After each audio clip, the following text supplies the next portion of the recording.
Hello, ladies and gentlemen, and welcome back to another edition of On the Mic with Mike. I'm your host, Mike Larkin, and joining me today is adult star content creator and an amazing one at that, Miss Jaymee Castles. How you doing? Thank you. I'm my own worst critic, but I'll take it. I appreciate your time. I got to say, folks, for those who have not checked out Jaymee on Twitter and just social media and everything that she does within her content, a lot of great work, man. I got to say, from what I've seen within your external side of things, through your sexiness within your lingerie, what you wear, to your films itself, man, you've been doing a lot of great work. Yeah, it's kind of bizarre. Thank you for that. I still kind of can't believe it at times, but it's definitely been a fun ride for sure. And for me, I mean, what's great about the adult entertainment industry, and especially anything in life, is it's an art form, and you're really just applying your craft to your art form. So I got to ask you, what kind of gravitated you towards doing adult content, becoming an adult star? What kind of led you to the world of entertainment? So I've always been a very, very sexually charged person ever since I pretty much knew how everything would work or what gave pleasure. And then, like most of us nowadays, getting exposed to porn way too young. And my initial reaction was like, oh, wow, that looks like fun. But also just, wow, that girl looks like she's having the most fun. And being raised in a cult, definitely I had to suppress a lot of those thoughts and fast forward and tons of therapy. Here we are. Fair enough. I will say this. I mean, when we see that image or when we see that adult film, I mean, for me, I can equate to this when you're young and you see Naughty America for the first time, or any of those sites, and you see like Cinemax at like 3 o'clock in the morning, and there's Nicole Sheridan and Widow doing their thing. You see your Cat House, the series on HBO. There's many things that pique said interest. And I mean, it's amazing to see. And I think you can agree and equate with me on this how we've come from those days, like I said, Naughty America site and so many different sites, and we can appetize, so to speak, on going onto sites. But now we have sites like X Hamster, X Videos, and Pornhub. How awesome is it to really see the evolution of how the adult entertainment industry has come? Quite massive because I mean, my first introduction to porn was a VHS tape, and I still remember the title for it too when we were over at my friend's house. That VHS tape got passed around between a lot of us for sure. And then it was the magazines, and then why like internet porn wasn't as good as it was at the time. I'm dating myself here for those that can kind of probably not use the context clues. But when that became readily accessible, I mean, game on right there. Just everything was great. But I always gravitated more towards the artists that really pushed things into a little bit more extreme or just a little bit more on the taboo side. And I'm hoping that I can maybe do the same that they did. But yeah, I've definitely appreciated it more for the art form of it because it's one thing to say that you're good in bed and that you're good at sex, but it's a completely different thing to make yourself look great on the camera and just bring all of that out from not only yourself but from everybody there because I've been on sets where everybody doesn't want to be there and they're treating it like a job, and I'm just they're kind of upping the energy and just making everybody excited, realizing that we have the best job ever. It's just that we kind of have to get ourselves out of that funk and into that mindset. I think creativity and diversity and everything that goes into it is key. And I mean, I look at it from a stance like this. I mean, first of all, when you're on set, and what I love about it is behind the scenes action of it. A lot of people don't realize a lot of the work, the content, the lighting that goes into said films. And what I love about how you just put it there is the art form of it. I mean, back in the day, and I'll show my age too as well. Like we had Big Sausage Pizza, which is a website, and then you have like the pizza, and then the junk goes in the middle, and that's pretty much the general consensus of the scene. I mean, you look at like in Zack and Mary Make a Porno, Seth Rogen and Elizabeth Banks's film, where like they really like each other and it really translate. That's what you have to look at with films, evoking emotions, eliciting reactions, and you certainly do that. And many of your coworkers, and I mean, I look at it like this, man: go in for it, go all out. You know what I'm saying? You're Oh really yeah. some memories, right? That's what it's about, really, at the end of the day. And my biggest accomplishment, although I wish we would have won it, but my biggest accomplishment ever in my entire career is that the first time I've ever got nominations in earlier this year, one of them was with my partner that I've been with for 17 years now. And I mean, you can't fake that energy anywhere. I can try to bring it on set with other people and good friends, but that is honestly one of the best things that has happened to me in my life and in this career for sure. So hopefully the next time around we can actually snag that award, but we'll see. I mean, you look at the TEAs, you look at the AVNs, and how awesome is it to really look at just not the overall accomplishment and aesthetic that really goes into the adult entertainment industry, but the pageantry, the pleasantries. Like, how awesome is that to just see the award shows and everything, how big that it's got, just the massivity of just the connections that are really made at these awards. Oh my god, it is insane, especially being able to meet some of my, idols that I looked up to in this industry before getting started myself, and being nominated in the same categories as them, no less. I mean, I know that I am probably not gonna, stand the chance against them, but either way, nonetheless, to be next to these people is really awesome, and let alone them actually knowing my name, which is just even more bizarre. I I love it. Although I was so not prepared for it, and I'm still kinda not prepared for any red carpet, so anytime you see me out there with an awkward face, like I don't know what I'm doing, it's because I don't know what I'm doing. I'm figuring it out. Oh, I think that comes with the territory, though, and I think in time, I think in just in general, the confidence really exudes and accentuates as you do more of this. And I think the most experience that you've had, much like a lot of us do. I mean, you look at it from the adult side of things, and like you mentioned, you're a sexually charged person, and I mean, you talk about passing around the VHS tapes. I remember as a kid, one of the first sites I ever really came across when I was probably like 10 or 11 at the time was girlshuntinggirls.com, which is the general consensus of there's two girls, they pick up the girl, and then a three-way commences. So I mean, it's stuff like that that we see the VHS tape and to where you are now, AVNs, TEAs, and everything that comes with it. I think what I love about it too, as well, is that you mentioned your partner, and I got to talk about being a sunshine up in here. Chemistry you two have, the synergy. I love it, man. I think not only does it show within both your works, I think you guys make a great couple, number one, but number two, I love what y'all do, man. You really do showcase and show out on your films. Oh my god, biggest supporter ever, and frankly, sometimes I can't quite believe it when I just have to put it into words, whether it's, I hear myself saying them or writing them down.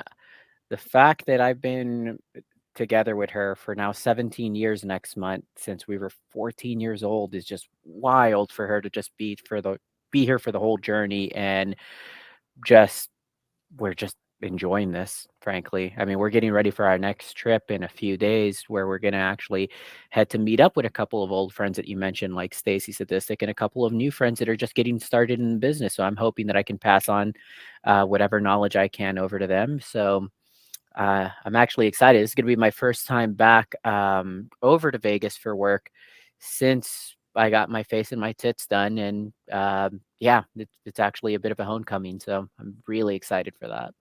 First and foremost, God bless. Since y'all were 14 years old, that puts a smile on my face. That's love right there. That's love. And, Yeah. and number one, I love that too as well. Like you mentioned, Stacy Sadistic. You've done some work with her. You've done some work with Nikki Archer. I mean, from the trans roommates to the three-way scenes that y'all have done. I look at a woman like Stacy, first and foremost, powerhouse, just an overall statuesque type of woman, man. She's really got the vibes in her own right of creating her own art. I gotta say, she's another one that you two just gel so well together with. She's definitely a mentor of mine and somebody that I always try to learn as much as I can from her and frankly anybody I feel.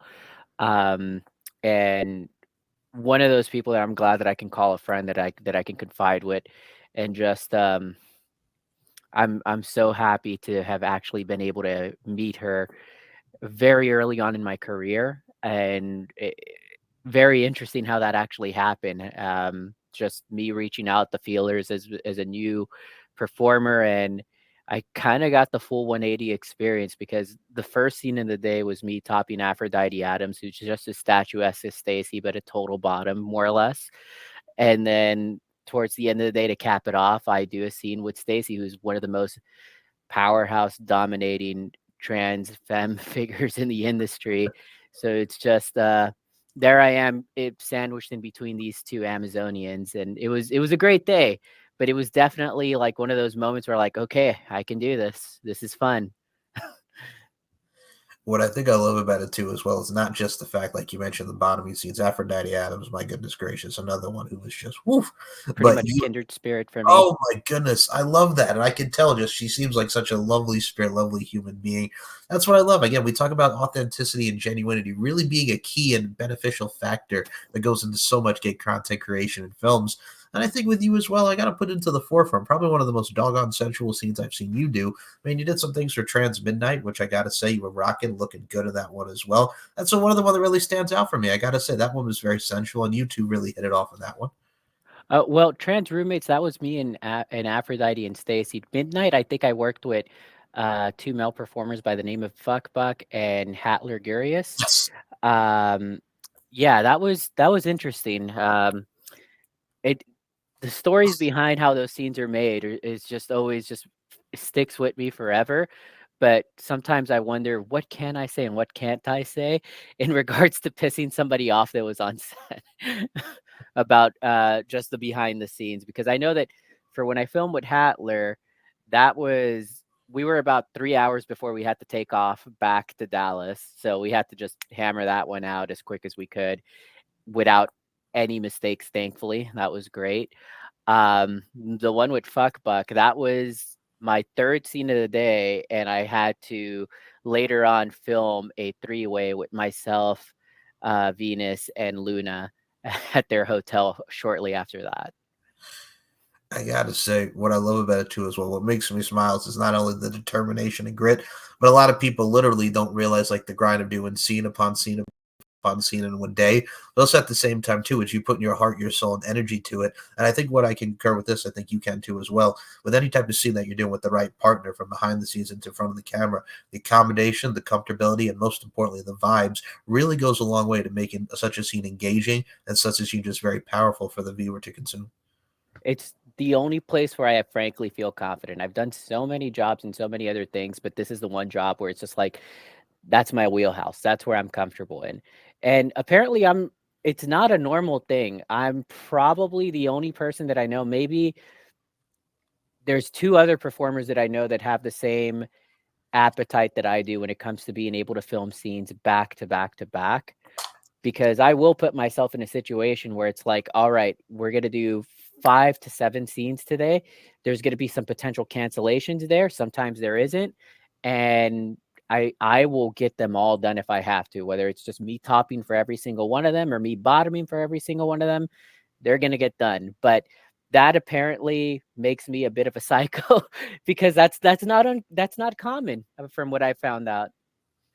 Well, I mean, when you talk about being sexually charged and just people that are really, really into it, and how you mentioned it's not uncommon, I think in today's day and age, I think you could concur with me on this as well. You look at the introduction to how ManyVids is and OnlyFans is, and especially how much content we have out there. And for those who have not checked out Jaymee on ManyVids, man, I've seen your stuff with Kai Bailey. I've seen your stuff, Oh, excuse I me, with love. Scarlet Star.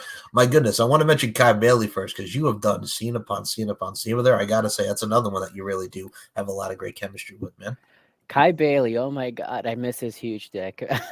I that was honestly a pretty wild moment for me because I know he works with a lot of trans performers, but also just the accolades that they have in working with the specific performer of caliber. I mean, this guy has worked with all the big names that are just the top stars right now and from yesteryear as well.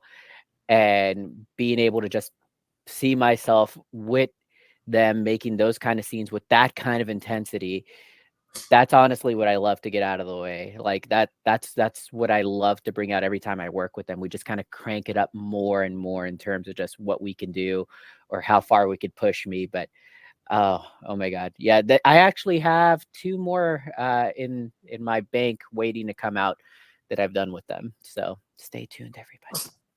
I cannot wait. Another name I mentioned there, Scarlet Star, another beauty in her own right. I gotta say, with you, it's like from the Scarlet Stars to the Kai Baileys. I mean, I gotta say, anything that I've seen, and for those that have seen Miss Jaymee Castles' work here, I think a lot of what you've done is not only very sensual, very real. We mentioned authenticity factor, but I think what I really do love about your scene as well is, again, you're in the moment. We talk about moments of memories created, moments of memories yet to be created. You're in there like swimwear, to put it in the bluntest of terms, and I love that, man. I gotta Oh, say, I'm your and I front. do have to interject for just a quick sec. Scarlett, oh my god, what a sweetheart. I can't believe just like sometimes the people that I meet in the industry in this regards and just behind the scenes, just one of the nicest people that I've ever met. And that's one of the things that I actually like about this line of work. It's interesting. You meet them in the most intimate settings and then you actually get to know the person afterwards, which kind of makes it a little bit easier for me at times. But I cannot wait to see what she does with her career and just see what happens from there. But um that was a great experience and definitely an interesting one for me because I was Providence, the my That was the last studio scene I ever did before I broke my ankle back in May. So that was rough. Ooh, ouch. And I Yeah. will say this for those who've not checked out the Star film. I saw some of the stuff you put out on Twitter. Very sensual scene and just two cutie beauties to put in the bluntest of terms, folks, and what you get to see on camera and people as a whole. And speaking of broken ankles, man, I will say this first and foremost. How you feeling now, man? I know it's been a while, man, but that's gotta suck. Broken ankles are never fun. I still can't run or jog. I can kinda jump, but I have to, like, stick the landing on the good leg. Um, but that kinda sucks because I was really big into just, like, jogging around the neighborhood and just getting my workout in that way. Now I just have to take 3 times as much and just walk to get that done, but everything else is good. I feel like me, being so sexually charged as well and just like being so insatiable. The second I was able to put a little bit of pressure on the thing, I was hopping on dick and just going for it, making work. And I feel like that's probably the thing that cured me the most because I was just getting blood flow into that thing. And the doctors were a little bit shocked in regards to how quick I was making that recovery. But everything's good now, thankfully. This girl can still put the work in.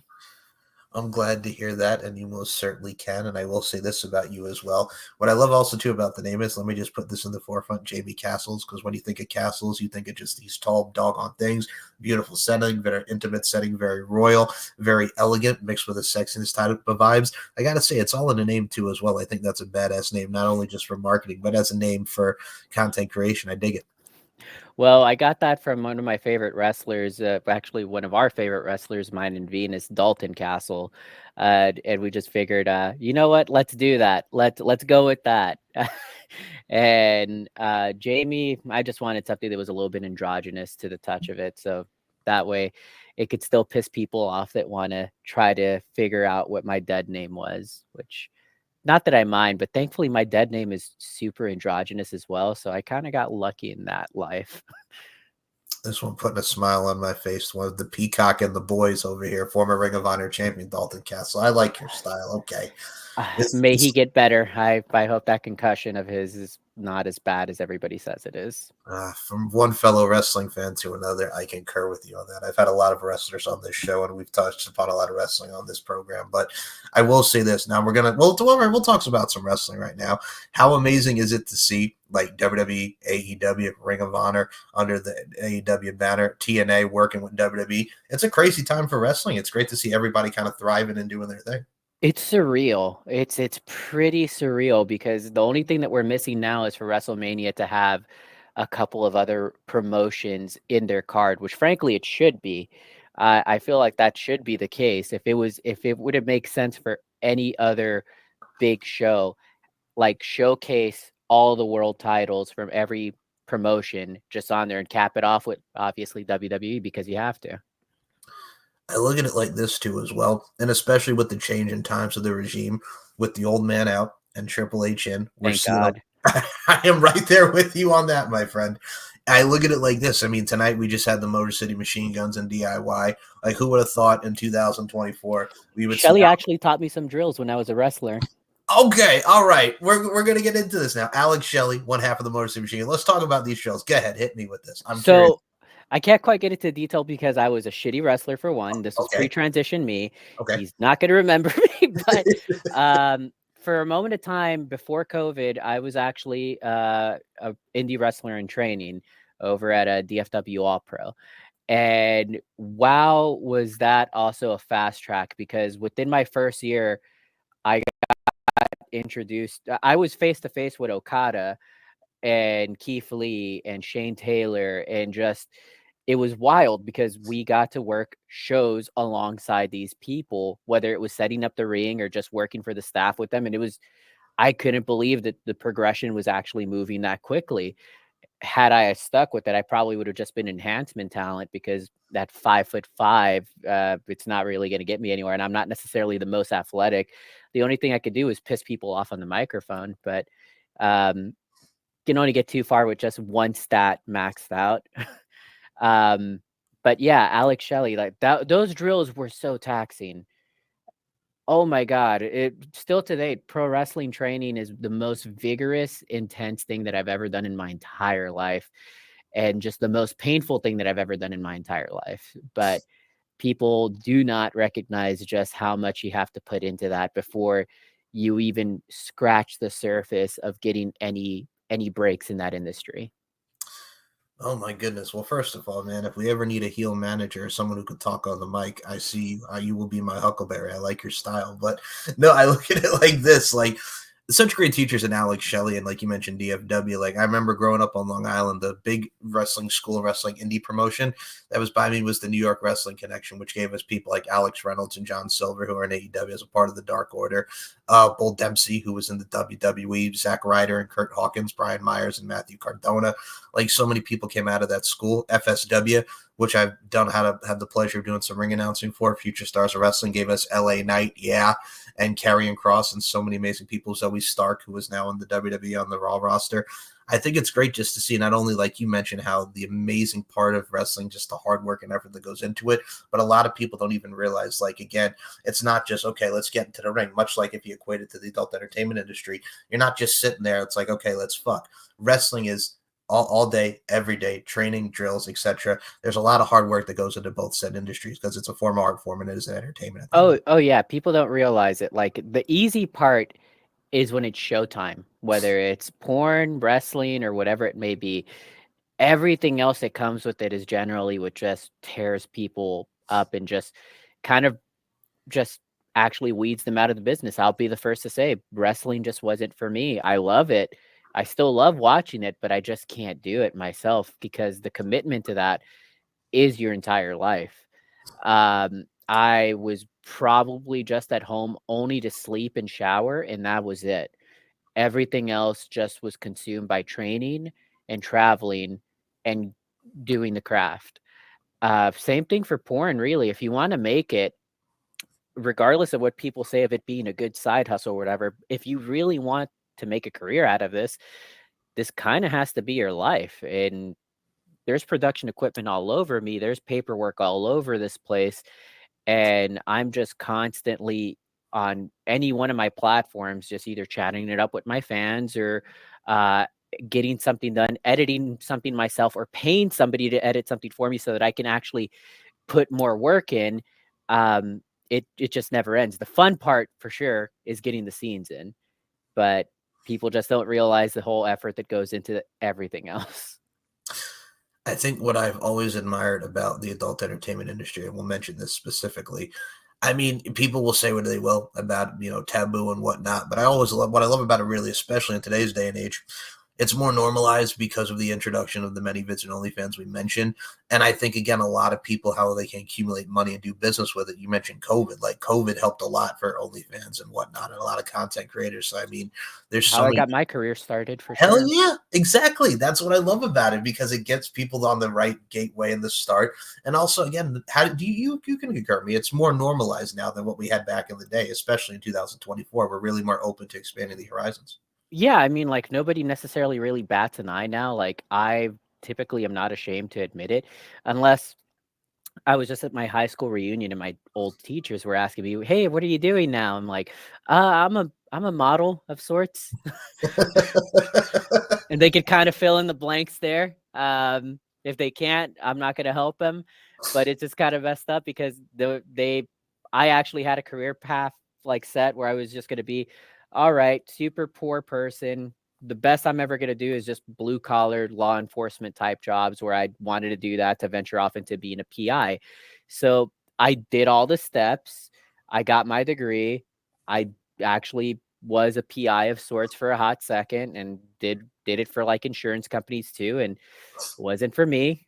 So I just got into porn. I mean, it's way more acceptable by society. Everybody doesn't seem to have an issue with it. My family, for one, is my biggest supporters, which is weird too. Like I don't have to keep any secrets from them. They're just actually cheering me on in regards to like, congrats on the award nominations. Are you gonna go travel for more work in and yada yada yada? It's almost to the point where it's a little bit uncomfortable because I kind of want a little bit of that shame that my other friends have with their family, where they can't openly talk to them about everything, but they want to know everything, and I'm just like, please don't. I mean, I can respect that because I love the fact that they're so supportive. Because other families, like you mentioned, the shame of like, oh God, they're doing this porn stuff. But I think it's a great fan base, but also at the same time, it can be a little over the top because of the nature. I understand that, but I also think it's very cool, man, because a lot of people like you talk about it, but again, it's more OnlyFans, porn, and whatnot. I mean, it's cool because again, it's so accepting, and I think that makes a great family and a great foundation as well for them to support you. I think that's really, really cool. Yeah, on top of the fact that, like, I tend to get super personal with my fans, like, they are the reason that I get to keep on doing this. I don't have an enormous fan base, but I definitely have a passionate fan base, so, they're responsible for making this girl live out her dreams, so I can't thank them enough for it, and the fact that it's now very approachable. It's not that parasocial relationship that people have with on-screen celebrities. It is literally just actually them getting to know me and follow me throughout the journey, which is kind of cool. Reminds me of when it first started, and I was able to chat with Natalie Mars from time to time, and insert other name here, not to name drop all the time, but yeah. I can respect that. I love the passion. I love the grind. And I mean, I will say this about you too as well. PI, adult entertainment. Like I mean, like a wrestler. Like I said, that you're Jill of all trades, man. That's like different career. But you found your thing in porn. I like that though. You're like a Jill of all trades. PI, getting into wrestling, porn. That's Yeah, pretty it's weird. I kinda didn't necessarily I was in so much denial that I was kinda trying to swing so hard into the masculinity side of things, like, "Alright, we gotta get jacked, we gotta get super hella buff, we gotta learn how to fight, we gotta make sure that we can do whatever we could be super capable as this short guy." Because I was a bouncer at a time too, in between all of that when I was in college, and at 5'5", nobody took me serious until I made sure that I introduced them to the pavement, but, uh that's probably way and far away from being able to happen now, but, uh, yeah, life is weird. I like I said, I smile because I respect that because not only can you take care of yourself from the bouncer side of things and the physicality side of things, but I think just what overall is the attraction. And I say this with the utmost sincere respect. The law of attraction here is you got the badass side of things mixed with sexiness and elegance. It's sassy, it's classy, and it's badassery, if to put in the bluntest of terms all in one. So I think that's a great concoction, so to speak. Yeah, everybody would assume that I'm gonna be a dominatrix or, like, this dom top of a girl, like, I'm definitely a capable switch, but I'm for sure more bottom leaning, as far as being able to get my favorite kinda work out there, especially considering that now there's not many girls that are dolls, that are done up at this caliber that are able to take as much as I can, and I'm hoping that I can at least showcase that a little bit more. I mean, I think you most certainly will, if what we've seen thus far is any indication. But I think I'm really do loving what you're doing, number one, but also number two, just for the fact that you got a good head on your shoulders. And number three, first of all, who doesn't want to see some more of Jaymee Castles over here? I engage and encourage anyone to check out your work, man. I really can't wait to see what goes on in your journey and for the future. I cannot wait to see it. I'm getting better at just chronicling everything. That's one of my biggest weaknesses. Is just like I hate wrestling when they instilled this on me as a trainee. Don't be a mark for the business. I'm like, fuck all that. Be a mark for the business. Be love what you do. But it's still just so ingrained in me when it was just like, no, you can't take pictures with the talent backstage because then you're going to be a mark. I'm like, but we love this, don't we? This is why we're in this. And to this day, it's still one of my biggest just failures because I got to meet Crime Time when, bless their soul, they were both still alive, and I got to talk to Shad, and he was awesome. He was such a sweetheart. I wanted him to sign my copy of the new God of War game so badly, but no, that would have been such a Mark thing to do since he did the mocap for Kratos. And yeah, just to that, I'll just say to people, be a fan of what you do and don't be afraid to be a fan. There's many cases where I've had to have that interaction with a set performer and just kind of tell them like they're partially responsible for me getting into this line of work. And it goes good so long as it doesn't cross the line of stalkerism. You could kind of call yourself out on that sometimes. You put a smile on my face because first and foremost, yo yo yo yo, Papa 40 and check your rollies. It's crime time. And number two, God rest his soul, Shad Gaspard, a real hero, by the way. I got to say, for those who have Last not actions on this earth, saving his kid. That's wild. right, exactly. And if you saw him get the Warrior Award and JTG and his son were doing the old crime time handshake, oh, that was beautiful. The It, tearjerker. it got me right here. Yes, Mm-hmm. exactly. I can say this as well. Much like you, I did have an interaction once. So, all right, I'll tell this brief story. So, Crime Time was actually signing out. Remember SummerSlam 07? That was the first time we got Cena versus Randy Orton. And like Triple H came back and fought King Booker at the time and Rey Mysterio, Chavo Guerrero. So, they did a meet and greet and they had like this whole big thing because it was SummerSlam weekend and they were signing it. I'm like, I got to get a picture with Chad and JTG, and it's somewhere in my house. But to have that interaction was awesome. I'm glad you had that too. Yeah, I have a few pictures pre getting into wrestling with some wrestlers that I'm just like, ooh, I look like such a dude and I have facial hair there. I need to redo those. So if I meet Cody Rhodes, Shelton Benjamin, Bo Dallas, and everybody else from 3MB, I need to redo those. You mentioned a name there. How crazy is it? Shelton Benjamin, who's 49 now, and he's in AEW now doing his thing. That dude has But not. also, not only that, they took away the chains. You could so tell that this guy is actually giving it all that he can now. Oh, Like, yeah. without any restrictions that they put on him like WWE all this time. I concur with you wholeheartedly because, I mean, the Hurt Business was cool, but it's just like, here's the thing. You have Shelton Benjamin, badass wrestler. You mean One of the Universal? most athletically gifted people in the Yes. planet. Yep. One of my favorite spots still is that Money in the Bank, that running up the ladder, hitting the clothesline on Jericho. Oh, Oh good my stuff. god. Not only that, but like the springboard to super kick, that wasn't done before for when he took it from Shawn Michaels. I remember as okay. You see, now you're putting more smiles. Memories, folks. 2005 Gold Rush tournament.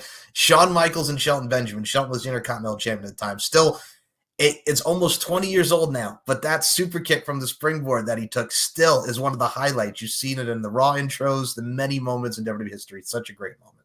Yeah, now we put the gold on Shelton soon because that guy has deserved it and has paid his dues so many times over.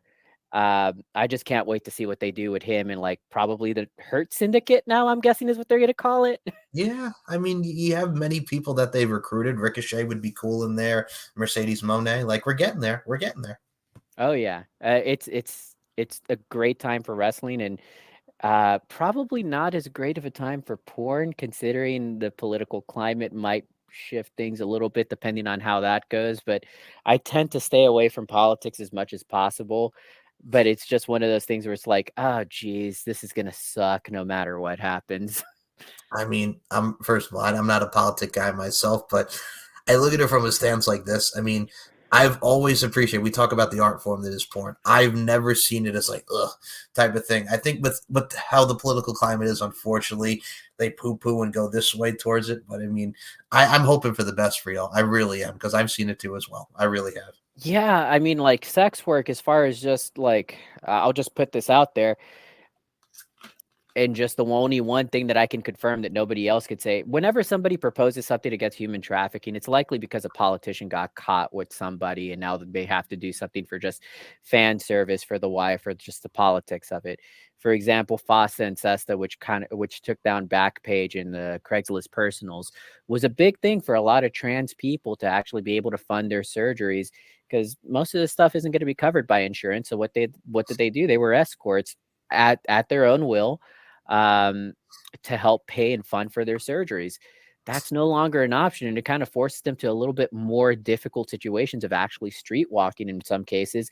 And the danger that that poses, nobody ever thinks about that. But because they put it under the guise of human trafficking, they kind of say that they're helping out people, but in reality, it's still going on. It is what it is. But I just kind of wish that porn would be as free as it needs to be without any restrictions because I kind of hate the fact that I can't post a video of myself getting fisted or fisting myself on OnlyFans because that's not covered on there. And then the huge list of things that are covered or aren't covered on other platforms. it's just the biggest headache, and I wish that it wasn't that way because there's so many things that can be done and enjoyed, but oh well, that's just censorship and regulations. That was why I've always kind of hated the community guidelines.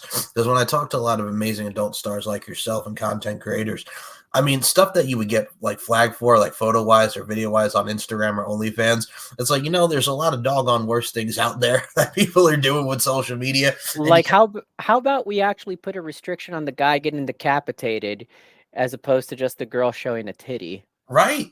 I agree wholeheartedly with that. I mean, sometimes our priorities are all tangled up and mixed up in the game, man. Yeah, yeah. Speaking of which, like, I just kind of wish that there was a little bit more acceptance for trans performers in everything that we do because it's always just, wow, you're so great and you're so pretty. Like, oh, thank you. You want to work together? Oh, I'm sorry, I don't work with trans people, but if you want to come to my hotel room later on tonight, sure. It's just the most eye rolling headache thing where it's just they want us, but people are still afraid to be seen with us. Where it's just it's just annoying. I just wish that it was a little bit easier and more accessible.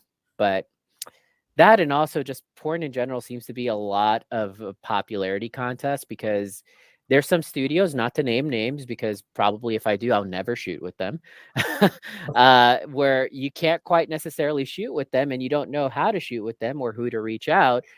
Um, and it's just a matter of I guess I'll wait and see. In the meantime, the one thing that I will recommend to people that get into this line of work, be prepared to put in the work yourself and make the work yourself.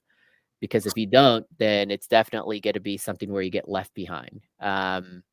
Be prepared to just actually be your own booker, casting agent, make your own shoots, learn along the way, and just do it. Just keep on working.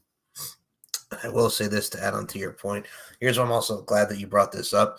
I think for me, and I could say this personally, if I was in your shoes and say I was an adult content creator, I think with me, like you mentioned, like with trans talent, I mean great trans talent, much like yourself, great genre, great category, great people. I look at it like this: not only are we acting, but we're also putting on a scene for people to engage with and possibly have that sweet, sweet fantasy baby, to quote Mariah Carey, with it.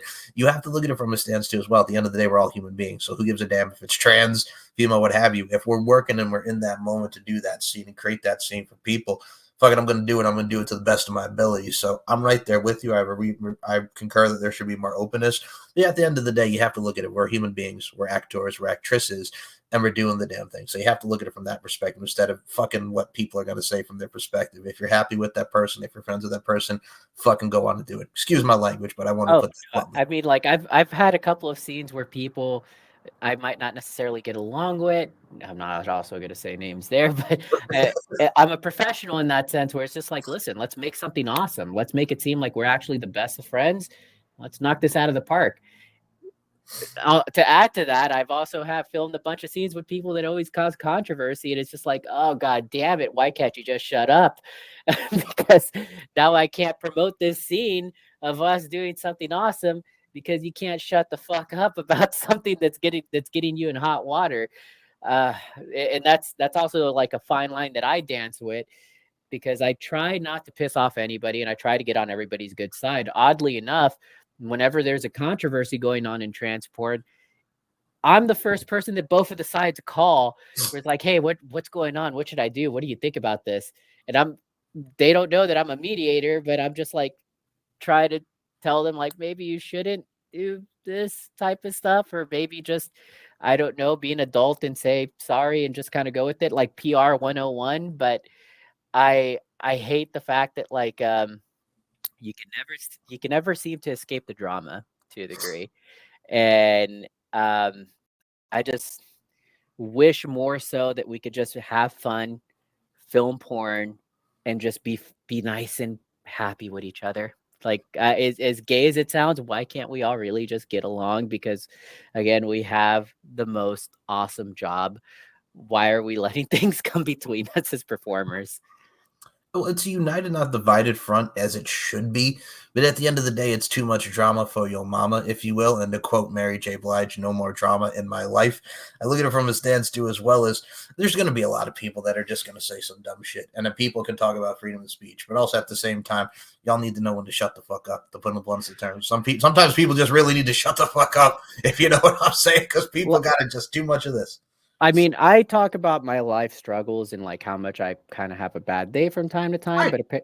but I kind of leave it at that. I'm not going to necessarily touch very sensitive topics, but I feel like I need to give a PR 101 class to people as far as just what you might say or what you might not say, or this is why this person's pissed off at you. But yeah, I kind of wish that that part would be a little bit more chill because sometimes my fans might raise an eyebrow in regards to like, oh, you're putting out a scene with them, or didn't they do yada yada yada? Like, yeah, that was now I filmed that like a couple months in the past. So like, whoops, I couldn't predict the future that they were going to get themselves into. I mean, I look at it like this. Eric Bischoff once wrote a book, Controversy Creates Cash. One of And the I mean, first books I read. all right, we're gonna put this out there. I love this. So for those who have not checked out Controversy Creates Cash, Eric Bischoff, you say what you will about him in WCW, but goddamn it, that book is very interesting and intuitive. That man is a smart son of a gun. He has a lot to say. And I mean, you can tell now within his podcast, 83 Weeks, he's learned from his mistakes and he tries to put out a lot of pearls of wisdom out there. Yeah, from time to time when it's not just clout chasing like him and Yes. Russo and Bully Ray and everybody else that's trying Cornette. to stay relevant. Yes. Don't get me started. I've kind of actually tuned them out of my mind completely just for him being as much of a dick. Um, but yeah, they're literally the definition of old man yells at cloud at this point because nothing ever makes them happy. What's so funny about it, and I'll just mention Russo very quickly because it was viral. So Pierce Morgan did a show with, ready for this panel, Vince Russo, Jonathan Coachman, Maven, and Charlie Caruso. And what it was is they were talking about Phil Mushnick for what he said back in the day, and it was featured in Dark and the McMahon documentary. And then Phil Mushnick comes on, and Vince Russo and him have this like back and forth, and then he calls him bro, and then Phil Mushnick goes, "Don't call me bro," and I'm just like, oh, we're really doing this in like 2024, and Phil Mushnick is stuck in like the '95 when the steroid trial happened, and I'm like, what are we doing here? Like, what are we doing here? You know what I'm saying? It's nuts. Yeah, yeah, it's insane. It's the biggest gossips that I've ever met in my life are still today pro wrestlers. Like that still stands true. And just the biggest stirrers of shit and drama are definitely them. I learned a lot of stuff from that business though that carried over into my everyday life and porn. Like for one, you got to pay your dues, and two, try to just be nice and greet everybody. That goes a long way that people just don't understand in the real world, I feel. And I'm just I'm just gearing and ready and happy to see what happens next, honestly, like in everything. Cause I've through porn, I've made a couple of mutuals with some wrestlers, not to name names there, but it's just like, oh wow, you like my stuff. That's awesome. Can I get backstage passes to your show? But again, I think that's really cool. And connections and linking up is really an integral part of what we do within our media and just everything in general. And I have to ask you as well, and I got to put this into the forefront. I just want to go back to what you said as well about the stigma of being a mark in the business and how ridiculous is that, number one, because it's still been such a topic of just like, oh, you can't be a mark. I'm like, wait a minute. I grew up watching, for instance, like you mentioned Crime Time and how cool they were. It's like I grew up on Crime Time versus, the Spirit Squad and their debut in Crime Time against Kate and Murdoch and Miz and Morrison and the Misfits and Right. Mofos, for God's sake. Like, we all are fans at the end of the day. You want to take into those moments. And I think that's one of the stigmas. It's also like if you gave him like a limp handshake or the stiff handshake, that means you're stiff in the ring. And it's like, no, I'm just giving you a handshake like a man. There's a lot of rules in wrestling that you just scratch your head with. It really is. That worker handshake A got me a worker couple handshake, times. brother. Yes. Yeah, stiff as fuck, brother. I'm not gonna work with you. Gonna work with you, brother. That doesn't But work for me, brother. But thank you, Hulk. But no, All right, really quickly, if you saw the McMahon documentary, he's got to stop at that 700 pounds with Andre the Giant. And, I didn't know beforehand that I was going to. You goddamn well know that you knew you were going to win, number one. And number two, your ass decides to go on Arsenio and say, hey, I never took steroids. And then here comes Dr. D, like, oh, I injected him with the steroids. For those who have not seen the McMahon documentary, it's a lot of stuff we already know. But goddamn it, man, what a shit show. For those who've not seen it on Netflix. Yeah, I was a bit hesitant because I very much hate, like, I'll say it, I still hate the WWE. I dislike what it's become, and I dislike the guy so much that I was very hesitant about watching it. But watching it is just more so like a smear campaign at this point where they caught everybody by surprise. As far as just like, oh wait, Tyson was charged for the rape allegations when we got him? Oh, Oh, I didn't know. Stephanie McMahon, Yeah. yeah. Oh, Frankly, everybody's responsible and a piece of shit in that situation because they knew what was going on, yet they chose to kind of still keep everything going. So, like, honestly, fuck them. But that's kind of why I boycott to a degree a lot of WWE. Like, it just it doesn't hit me as good, especially. I mean, I'm sure you same as well for you working in the business to a degree. It just kind of sucks to see how they are in control of such a large monopoly of the business, yet they still keep to choose it to be so shitty for everybody else as a worker.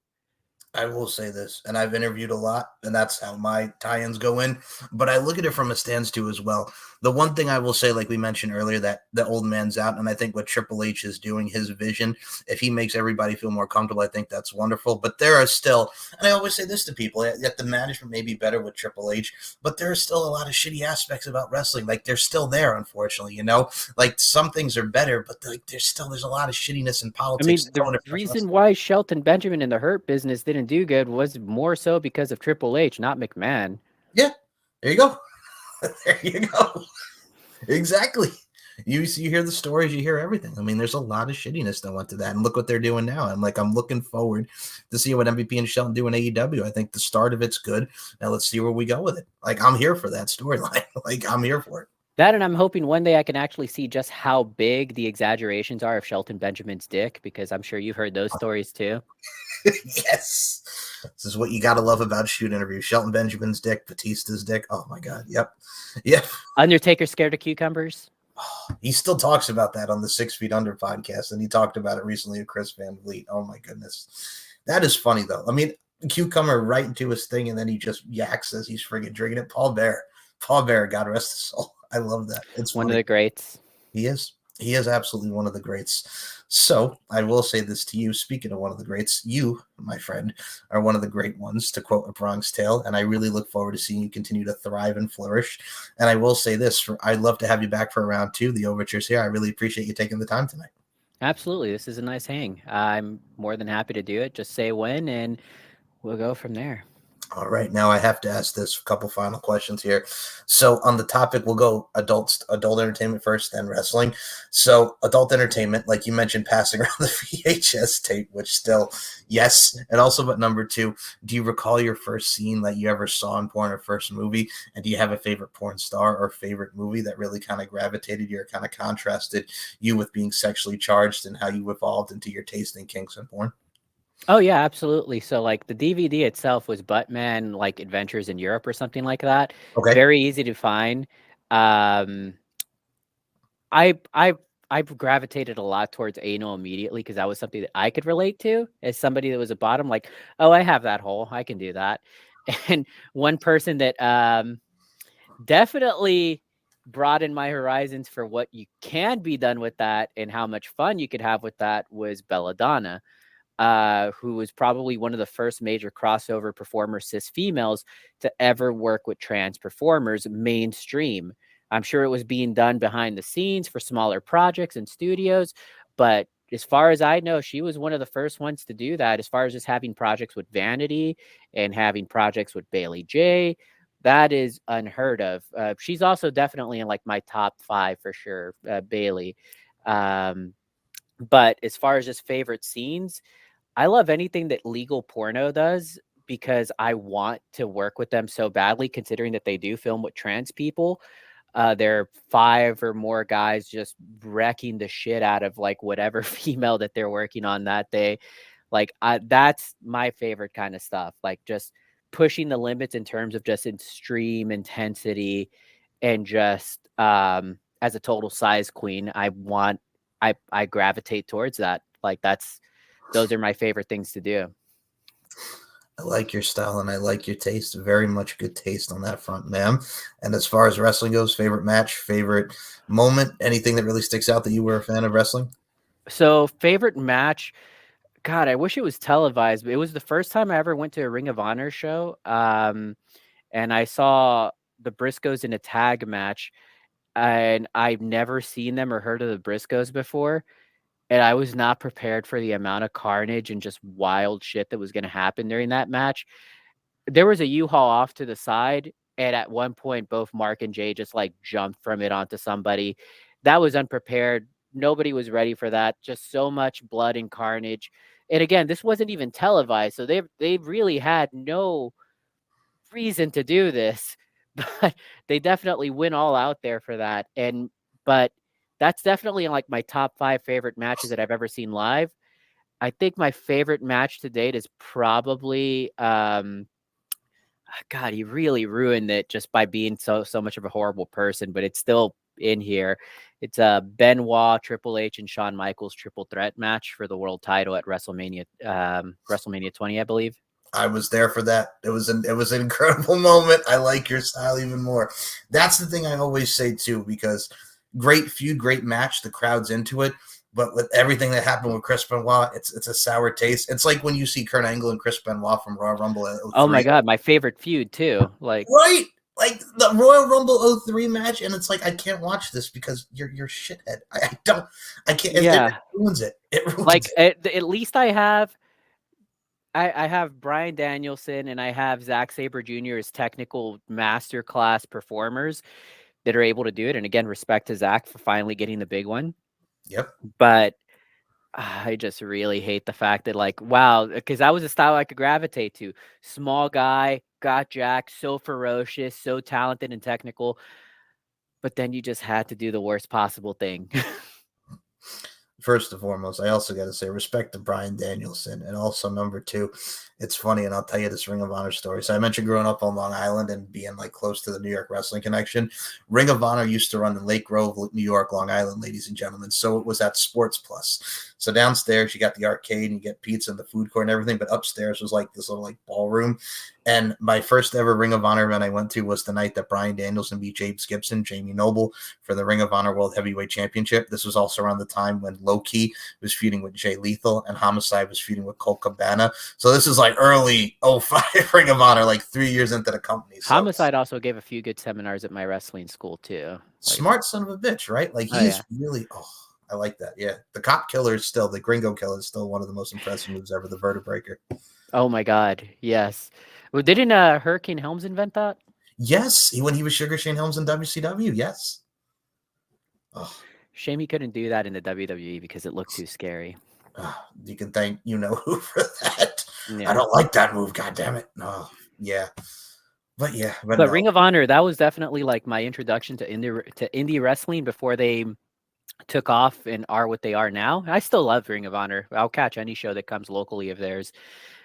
It's just bizarre to think that my memories of them, of it being such an intimate type of promotion, was me at the urinal, and there's Jay and Mark next to me as I get sandwiched between them. Like, oh God, like I And don't know boys. what to say.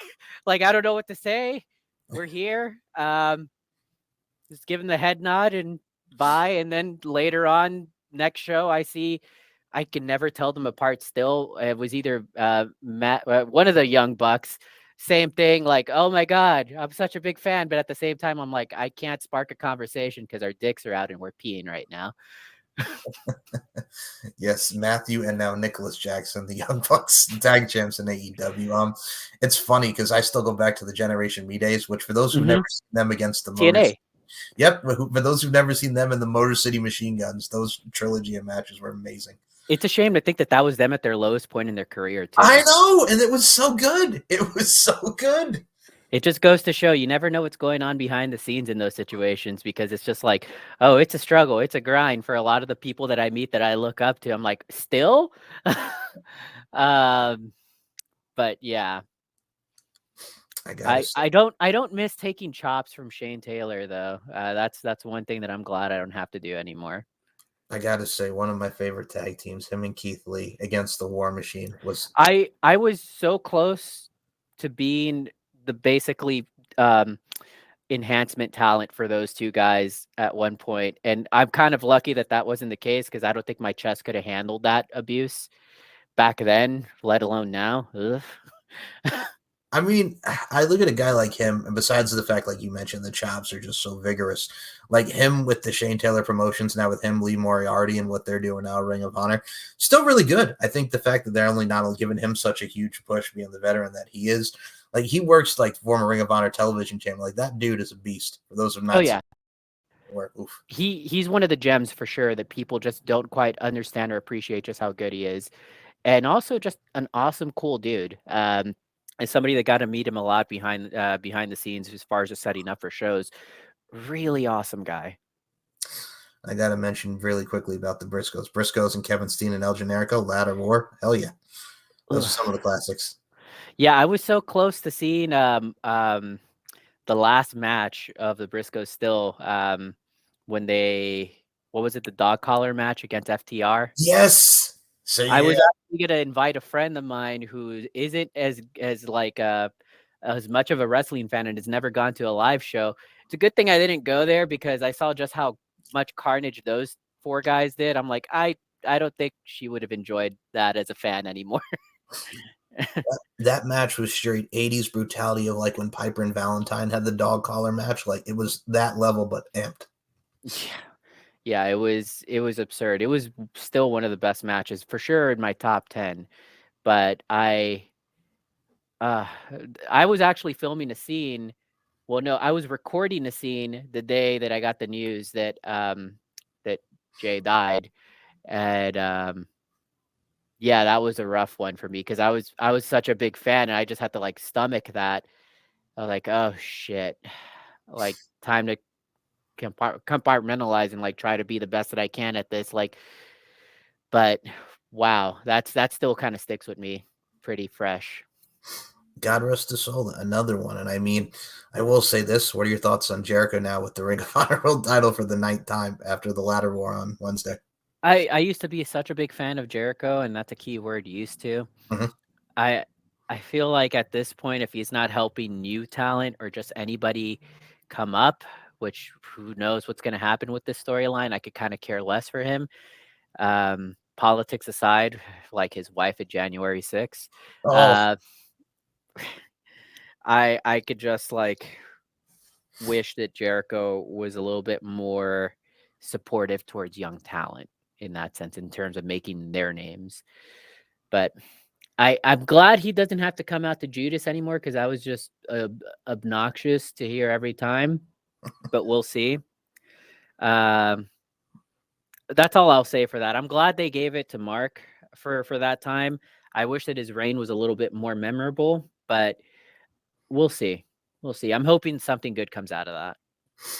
I will just add one more thing very quickly about Jericho since you brought it up. Not the January 6th part, because fuck that. But number two, I was going to say, like, it's funny because you mentioned, like, Jericho with helping the younger talent now. Isn't it funny? And a lot of people have said this, like, when he was wrestling Scott Hall in WCW and, like, Scott Hall put him over and he's wrestling, like, a lot of the veterans, he's kind of become, like, the veteran now, holding the young talent down. Like, look at Action Andretti pinning him, getting that big upset, like the 1-2-3 Kid and Razor, so to speak, kind of vibes. But it's like Right. that you haven't done jack shit with Action Andretti since that. Like, what came from that? Like, nothing. Nothing. Exactly. I feel like, and I actually mean young talent. Like, kudos to like everybody that's been making a name for themselves in the indies, but like I'm pretty sure Mark doesn't need the push at this point for the Jericho rub. Right. I would love to see somebody young actually get it. Um, but we'll see. He hasn't necessarily done it yet, at least to the degree that I would want to. But we'll see. The only person that I feel, was doing a good job at that was Brian Danielson, because he frankly didn't care about winning or losing, but they just wanted him to. They just put that title on him through sheer force, from the sounds of it, through Oh yeah. all of his protests. But Tony was very, like Jaymee mentioned, folks. He was very insistent on putting the belt on him. And I mean, look at Daniel Garcia. I mean, he put over Daniel Garcia, no fucks. He was like, all right, I'll help him, young guy. Oh, guy deserves it. Yep. He's another one that I think has a very bright future, very, very bright future. I'm hoping for it, because he's actually he's my favorite type of wrestler, just a technical beast, and I just hope that at least we don't have to suffer for more of just the old guard that refuses to push anybody else. But there's also the problem of not having anybody that is actually itching for it and gunning for it that deserves it. Like, I feel the only person that you could argue that makes a protest that deserves that is probably Darby and MJF from the new people. I'll throw in Jungle Boy in there. I mean, Jack Perry, because he's at least trying everything that he can. But I just wish I could see more new talent being formed. Well, I guess Swerve Strickland, but I wouldn't necessarily consider him a young new talent. He's been at it for like a decade at this point, I feel. Oh my goodness, I go back to the Kill Shot Jays in Lucha Underground. Oh my God, yeah, exactly. It's like nobody really remembers just how crazy that was. Prince Puma, Ricochet, the whole nine. Yeah, exactly. Run it back. Let's run go. it back. And what I will say is we will run this back on a round 2, and you should run it back and rewind, if you will, and check out Jaymee Castles films, because you are in for a treat. And Miss Jaymee Castles, before we close this out, you're on social media. You're doing the damn thing, so to speak. Where can we follow you on Twitter and Instagram? The floor is yours and everything that you're involved in.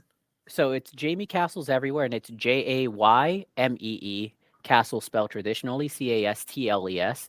And you can also find me everywhere at JaymeeCastles.com. All of my links are there.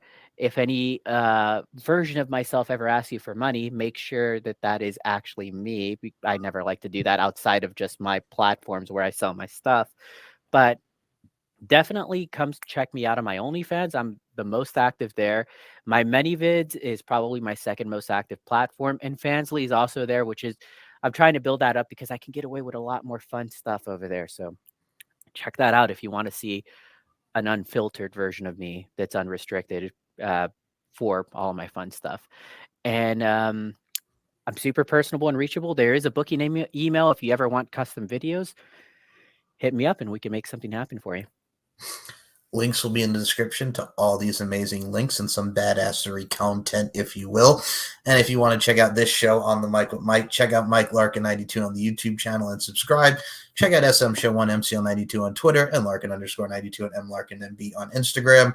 As I say with each and every one of these shows, ladies and gentlemen, life is an art form and we are all applying our crafts. Let's continue to apply it in amazing fashion, as do you, Miss Jaymee Castles. And as always, within the message and the mindset of this show, beauty, strength, and dominance, the 3 key elements that make women the work of art that they are. And Jaymee Castles, I include you in those sentiments. Thank you so much for your time.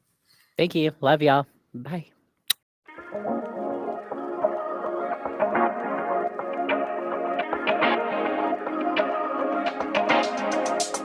Come talk to me.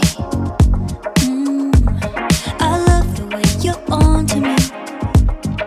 Looking at you, looking like you're wondering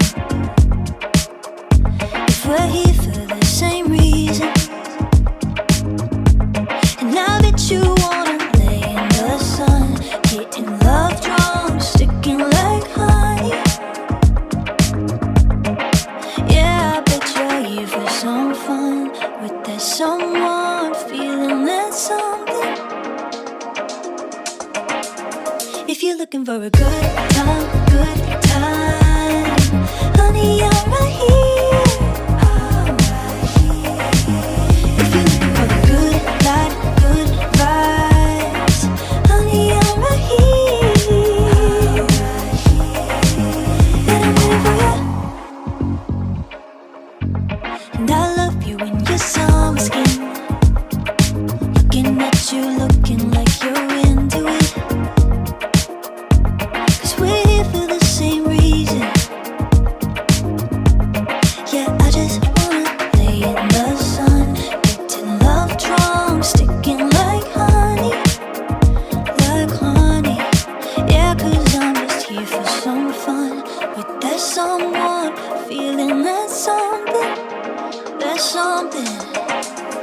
If you're looking for a good time,